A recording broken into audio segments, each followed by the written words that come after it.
Sveiki, Dzūkijos veido žiūrovai. Šiandien trumpam interviu pas mus susuko naujoji Alytaus vicemerė Kristina Daugelevičienė. Labadiena. Labadiena. Kaip jums sekasi naujose pareigose? Įdomiai. Sekasi įdomiai. Plotmės didelės. Kaip ir kalbėjome šiek tiek prieš tai, kad veiklų ir sričių yra tikrai gausybė. Tai bus ką veikti. Gerai, pradėkime tada nuo mūsų skaitytojų klausimų. Jų kol kas nedaug, reiškia, turbūt nieko blogo dar nespėjote padaryti. Tai Artūras Mažeika, čia turbūt jūsų kolega, klausė, ar mylite Alytų ir maždaug kiek? Labai geras klausimas. Tai bandysiu padalinti į dvi dalis. Ar myliu Alytų? Taip, vienareikšmiškai. Kiek?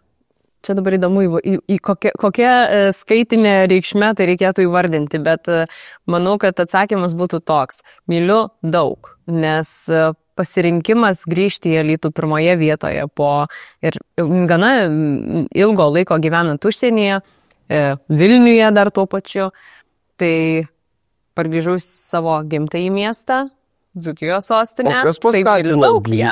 Bet kas paskatino jūs Anglijoje, kiek žinau, taip mokėte? Taip, šiek tiek daugiau negu 8 metus aš gyvenau Didžiojoje Britanijoje, pasibaigiau mokslus ten, dirbau, tada grįžusi karjeros toliau siekiau, dirbau Vilniuje, bet šeima, gimtas miestas. Meilė miestui ir žmonėms. Taip, būtent. Tai tas puikiai ir atsako į klausimą. Taip, Džonas Vikas klausė, fiti-miti šurum-burum. Džonai Vikai, aš tau atsakau taip. Ir Mantvydas Perlaitis, kokius darbus planuojate nuveikti, kokios reformos bus? Ar jau galite po tiek laiko šitose pareigose įvardinti konkrečiau?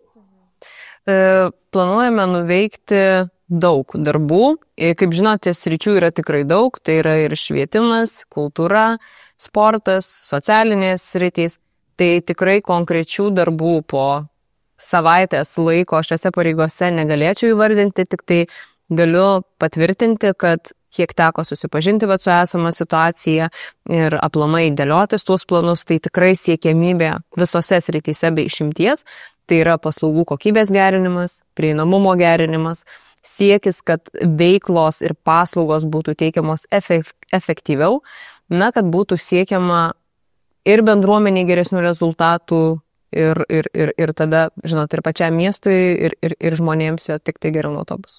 Jūsų kuruojimo sritys yra švietimas, sveikatos apsauga ir kultūra. Taip, tai šiek tiek trumpai apie kiekvieną iš jų. Turbūt nebuvo tokios kadencijos, kad nebandytų daryti švietimo tinklo pertvarkos. Vieni taip ir nepasiryždavo tam, kiti bandydavo kažką daryti, bet būdavo daug labai trukdžių, stabdymų, intrigų ir vis tiek niekada nebuvo įgyvendinta ta pertvarka taip, kaip numatyta pirmoji stadijai. Jūsų akimis visos tos buvusios iki tol švietimo pertvarkos ir kas mūsų laukia ateityje? Jeigu galėčiau pakomentuoti, tai galbūt šitą naujausia, ar ne, kas vyko pertvarkos prasme iki 25 metų, nes kaip žinom dabar nuo 25 iki 30 vėl bus planuojamas naujas etapas, tai tikrai matėme, jog pasiteisino tai, kas buvo daroma. Tai vėlgi apie tos pačius sujungimus, ar ne, ir Likiškėlių mokykla su Boružėlės darželiu arba du gaideliai su Lineliu. Tai ką mes matėme, kad pasiteisino tai ta prasme, kad teigiami yra rezultatai. Paslaugos išliko tokios pačios teikiamos, tėveliams niekas irgi nepasikeitė, ar ne, vaikučiai eina į tas pačias mokyklas, tos pačius darželius. O sutaupymai yra turbūt. Tai vienareikšmiškai, tai yra vienas iš dalykų, kodėl tai yra daroma. Kitas aspektas, ką ir norėčiau paminėti, tai tas pats veiklos efektyvinimas, geresnių paslaugų suteikimo galimybė. Infrastruktūros modernizavimas ir gerinimas. Mes puikiai žinome, jog europinės dotacijos šiai dienai kalbant, ar ne, jos reikalauja, kad įstaigoje, kalbant apie darželius ir mokyklas, turėtų būti ne mažiau negu 200 vaikų. Mieste vaikų skaičius yra mažėjantis, tiek darželyje, tiek mokyklose tam tikrose. Ir siekiant, kad galėtume gauti tas investicijas, kad užtikrintum geresnės kokybės paslaugas teikiamas, mes turime galbūt ir galvoti apie kažkokius tai sujungimus, optimizavimui to darbo, efektyvinimui, gerinimui. Apie kažkokius uždarimus tikrai nenorėčiau kalbėti, nes tai nėra siekiamybė, bet siekiant optimizuoti ir gerinti veiklą, darbą, tai tie sujungimai galimai gali būti planuojami tolimesnėme etape, bet dar tikrai konkrečiai negalėčiau įvardinti. Viena iš skambiausių idėjų turbūt praeito švietimo pertvarkos plano buvo Likiškėlių berods 12. Tai vidurinės nugriovimas ir naujo pastato pastatymas. Man iš esmės aš tai tikrai pritarčiau, kad atsirastų nauja mokykla Alytuje, visuomenė susiskaldė, turbūt gal didesnė dalis buvo už tai, kad likti ir gyventi tam dar palikime sovietiniam senuose pastatuose. Jūsų pačios požiūris į tokias idėjas ir konkrečiai šitą idėją. Tai tokios idėjos turi būti labai gerai vertinamos, pasveriami visi už ir prieš, tai kaip sakyti, naudos kaštų analizės atliekamos kiekvienu atveju. Kalbant apie Likiškėlių mokyklos atvejį, tai suprantame, kad naujo pastato statyba tai būtų milžiniški pinigai, ar ne? Vėlgi, kas ir buvo minėta šiek tiek anksčiau, tai skaičius mokinių mieste tendencingai yra mažėjantis. Mes labai tikimės, kad tai pasikeis ir jis pradės didėti, bet pirmiausiai, manau, reikėtų įsivertinti visas esamas ir turimas erdves, pažiūrėti, ar jos yra pilnai įveiklinamos, ar mums reikalingas kažkoks tai plėtimas, keitimas to pastato. Sakau, reikia tikrai konkrečiai kiekvieną atvejį išsianalizuoti, tai įvertinti kiekį vaikų, vykdomų veiklų kiekį, sąnaudas paskaičiuoti, galbūt pastatą galima, renovuoti, sutvarkyti, ar tikrai mums reikia griebtis to naujo statymo, čia žinokit. Bet, žinot, naudos kaštų analizė, mes, jeigu taip jau tiesmukai žiūrėtume, turbūt visi turėtume gyventi tuose senuose butuose, nes, ten išlaikymai sąlyginai panašiai kainuoja, bet vis tiek kiekvienas norim kažkur naujos statybos, į naują butą, į naują namą. Visiems gražu pasižiūrėti naujus pastatus, miestas irgi visai turi kitą veidą, kai atsiranda nauji pastatai. Taip, kad šitą idėją kol kas atidėkime, palikime, bet manau, tai nėra pati maloniausia idėja ir pereikime prie kitos labai panašios nauja poliklinika. Jūsų požiūris į šitą mintį. Čia vėlgi, žinokit, reikia tikrai įsivertinti. Turimas dabartinis pastatas, jis tikrai reikalauja nemažų išlaidų, siekiant jį suremontuoti. Ir jis yra ne mūsų. Ir jis yra ne mūsų. Jūs teisingai pastebėjote. Tai čia yra tikrai ne viena dedamoji. Vėlgi reikia įsivertinti, kas bus tuo pasiekiama. Žinau, kad procesas yra sąlyginai vykdomas ar ne. Tai matysime eigoje. Šiuo momentu dar tikrai nenorėčiau pakomentuoti, nes yra tikrai ir daug pliusų ir galbūt galima išvelgti kažkokių tai minusų, bet vėl reikia tai sverti, žiūrėti, nes mano akimis siekiant teikti kokybiškas paslaugas, mes turime ir investuoti į tai. Tai toks ir būtų atsakymas. O procesai jau yra pradėti, ta prasme, jau 100% nuspręsta, kad ta bus nauja poliklinika? Mano žiniomis ne, tik tai, kiek žinote, ir viešoje erdvėje, kiek buvo kalbama apie tai, tai yra dabartinis toksai etapas, bet dar viskas yra diskusijų lygmenyje. Politikų trendas prieš rinkimus visada vienas iš pagrindinių trendų yra mažinti eilės sveikatos sektoriui, poliklinikose, ligoninėse. Ar tikrai įmanoma dar kažką optimizuoti, daryti efektyviau, ar tai vis dėlto yra daugiau gydytojų ir pacientų santykis toks, kad nespėja paprasčiausiai, gydytojų yra per mažai, o pacientų per daug, kad laiku visus aptarnauti? Dabar mes mieste turime šiek tiek daugiau negu 50 000 gyventojų, ar ne? Ir pirmiausiai, ką, manau, reikėtų pasidaryti, tai būtent tą, ką jūs ir minėjote. Tai yra pats eilių valdymas, patekimo pas gydytojus, pati registracija, kaip efektyviai tai yra vykdoma, kaip produktyviai tai yra įgyvendinama. Nes tikrai žinome, kad dabar yra nemažai atvejų, kai žmonės susiregistruoja į gydymo įstaigą ir nepasirodo.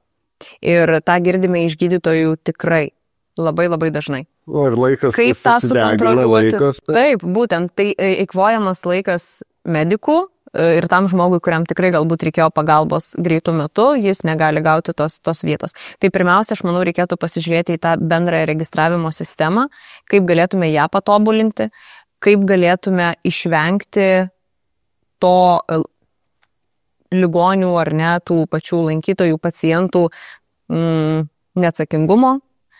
Tai pirmiausia, reikėtų žiūrėti į šitus momentus, na ir vėlgi, tai ir įstaigos pačios viduje jie turėtų šitą viską įsivertinti, ir tada matytume, o žinot, tų medikų visuomet truks. Ir tai yra ne tik Alytuje, bet tai yra nacionaliniu mastu. Jų galėtų netrūkti, jeigu kiekvienas pacientas turėtų po savo mediką. Ne? Tikrai taip. Privatus dar. Taip. Tai čia yra ne tik Alytaus miesto problema, kaip ir žinome, tų medikų yra paruošiamų kiekvienais metais per mažai santykinai ir nacionaliniu mastu mes tą turim trūkumą, taigi vėlgi skatinimo sistemos, kaip pritraukti tuos jaunus specialistus, tikrai ties šitų yra dirbama, stengiamės sukurti palankės sąlygas ir dirbsime šią linkmę toliau. Čia buvo politiko vieno iniciatyva, Alytaus teatrą padaryti nacionaliniu. Įmanoma tai padaryti? Ar tai yra kažkas siekiamybė? Labai gerai pastebėjote, galbūt vieno politiko kažkoks tai užmojais noras. Prieš rinkimus politikai dažnai žarstosi pažadais, sumanimais ir idėjomis, kalbant apie valstybinio teatro statusą.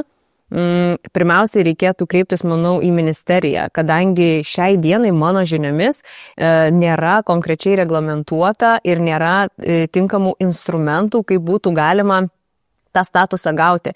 Dabar yra teikiamas prašymas, tada yra svarstoma. Tai prie ko aš linkiu, kad pirmiausia, ministras galbūt turėtų aplamai susižiūrėti į teatrų reformą nacionalinę prasme, kaip tą statusą gauti valstybinio teatro, bet jeigu kalbam konkrečiai apie mūsų Alytaus miesto teatrą ir poreikį siekį tapti tuo valstybiniu teatru, na vėlgi čia reikėtų įsivertinti, kokią naudą iš to miestas gautų ar ne ir kaip tai įtakotų pasiūlą ir paklausą. Mums svarbiausia, kad teatras džiugintų gyventojus, ką jis ir dabar daro, vykdo veiklą. Mūsų noras yra, kad žmonės eitų į spektaklius, kad repertuaras būtų įvairus. Tai čia yra mūsų pagrindiniai tikslai. O tas statusas, žinot, na tai čia jau antrailis dalykas. Bet ta idėja valstybinių padaryti, tai čia jūs nežinot, kilo tik pačiam tam politikoje ir jinai atėjo vis dėlto iš teatro bendruomenės. Tai vis tiek, kai tokia idėja yra, reiškia kažkokios naudos yra, gal finansavimas visai kitoks, tada gal atvažiuoja renginiai visai kito lygio. Na, žinot, tas pripažinimas, statuso suteikimas, tai vienareikšmiškai jisai suteikia kažkokią naudą. Kokią konkrečiai, tai reikėtų gilinti, žiūrėtis ir su teatro bendruomenė. Aš negaliu pakomentuoti už kito asmens. Bet iš teatro negirdėjot, kad yra toks poreikis? Kad tokį konkrečiai poreikį identifikuoti kaip siekiamybę, tikrai neturėjome tokio esam pokalbio, bent jau, sakau, dabartiniam etapui, gal kažkada tai ir buvo, bet vėlgi. Ir palikim kitiem reikimam ir kitiem politikam tada teatrą daryti valstybinę. Ar tikrai alytiškiai neturi kur nueiti? Dažnai Facebook'e skundžiasi, kad čia nėra kur, nėra ką daryti ir taip toliau. Nėra kultūros, nėra sporto, nėra nieko. Manau, tie, kurie skundžiasi, tai nelabai domisi ta veikla, nes iš tikrųjų mieste, galiu drąsiai teikti, kiekvieną dieną vyksta kažkokie renginiai, parodų atidarymai, kartais ir ne vienas. Ir tikrai labai dažnai, nes žmogui, kuris domisi tą kultūrinę veiklą mieste, kartais būna net sunku pasirinkti, į kurį renginį nuvykti, nes vienodai galbūt jam svarbus, įdomus ir tikrai kartais dubliuojasi tie laikai, nes kad ir kaip stengiamės to išvengti, bet nutinka visko. Tai tikrai tos veiklos yra daug. Aš labai kviečiu visus norinčius užsiimti kažkokią veiklą, inicijuoti kažkokias iniciatyvas, susisiekti su mumis, pasidalinti savo idėjomis, išsakyti, ko trūksta mieste, ko galbūt per daug ir tada galėtume bendromis jėgomis, atsižvelgiant į bendruomenės poreikius, koreguoti tą mūsų kultūrinės veiklos tinklelį. Bet kad Alytuje yra ką veikti, tai tikrai taip. Panašių laikų, šiek tiek anksčiau, SRC turi naują direktorių. Ar jau buvot susitikę ir ar planuojat kažkaip suaktyvinti tą visą veiklą, įveiklinti didžiąją salę, daryti kažkokius daugiau sportinių renginių. Tikrai taip, su naujoju direktoriu jau esame bendravę ir šią savaitę turėsime labai išsamų susitikimą, siekiame aptarti daugybę veiklos ryčių, kaip ir plėsti tą veiklą, kas ir buvo paminėta. Žinome, kad salę turim atnaujinti ar ne, tai vienareikšmiškai tų veiklų bus daugiau. Turime jau suplanuotų didelių renginių, dar šiandien nenorėčiau to atskleisti, palikime šiek tiek intrigos, bet siekis yra vienas, kad kuo daugiau aktyvios veiklos vyktų centre ir už jo ribų. Tai vienareikšmiškai ties to ir dirbsim. O mes jums dėkojam, kad mūsų aplankėt, suteiksim jums 100 dienų dabar avansą ir po to gal galėsim jau ir pakritikuoti. Ačiū labai ir iki kitų susitikimų. Dėkoju, iki malonaus.